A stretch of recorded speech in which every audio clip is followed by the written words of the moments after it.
Welcome to the APEC Workshop on Energy Intensity Reduction in the APEC Regions Urbanised Cities. Hong Kong, China is honored to host this virtual workshop, which is part of our first ever APEC funded project. APEC's energy intensity reduction goal is to reduce APEC's aggregate energy intensity by 45% by 2035 against the 2005 level. Hong Kong, China has set for itself a more ambitious goal, which is to reduce energy intensity by 40% 10 years earlier. By 2018, we had achieved a reduction of over 30% thanks to the concerted efforts of my colleagues in the government and our friends in the private sector. We did it by using cleaner fuels and more renewable energy, tightening energy efficiency standards, and promoting green building development. Later, my colleague from the Electrical and Mechanical Services Department will share with you our implementation experience. On a more strategic level, we see reduction in energy intensity not only as an end in itself, but also as a means to mitigate climate change. Back in early 2017, we had already announced Hong Kong's Climate Action Plan 2030+, setting for ourselves the 2030 target of reducing carbon intensity by 65% to 70% as compared with that in the baseline year of 2005. In fact, Hong Kong's carbon emissions reached its peak in 2014, and the carbon intensity in the 2018 was about 36% lower than that in 2005.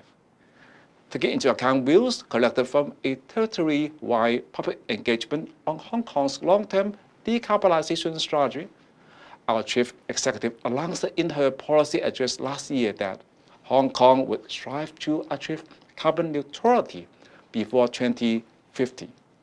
In doing so, we will also be contributing to our national goals of achieving carbon neutrality before 2060. Later this year, we will update the Hong Kong's Climate Action Plan to set out more proactive strategies and measures to reduce carbon emissions, but we know already what broad directions we should be looking at. We know, for instance, that local electricity generation accounts for about 2/3 of Hong Kong's carbon emissions. That's why we have seen to it that the power companies use cleaner fuel for electricity generation and adopt more zero-carbon energy. The government has also been taking the lead in developing renewable energy and facilitating the private sectors to do the same. We also examine various means to reduce carbon emissions, which include exploring different types of zero-carbon energy and decarbonization technologies, enhancing the energy efficiency of both new and existing buildings, and introducing more stringent energy efficiency standards, promoting green mobility, and developing large-scale waste-to-energy and waste-to-resources facilities, etc. We will also develop green finance to boost investments conducive to reducing carbon emissions, build a low-carbon economy which is more resilient to climate change, and enhance public education and publicity to promote a low-carbon lifestyle.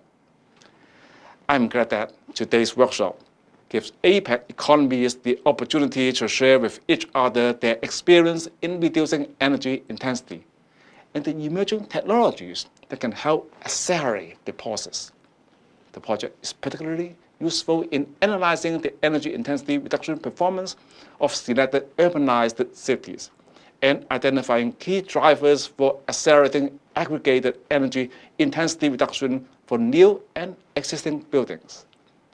With this information, we can together find the most effective pathway for reaching our energy intensity reduction goal and promote the development of sustainable communities across the region. Building a greener future requires the concerted efforts of every sector of society and every economy in the region.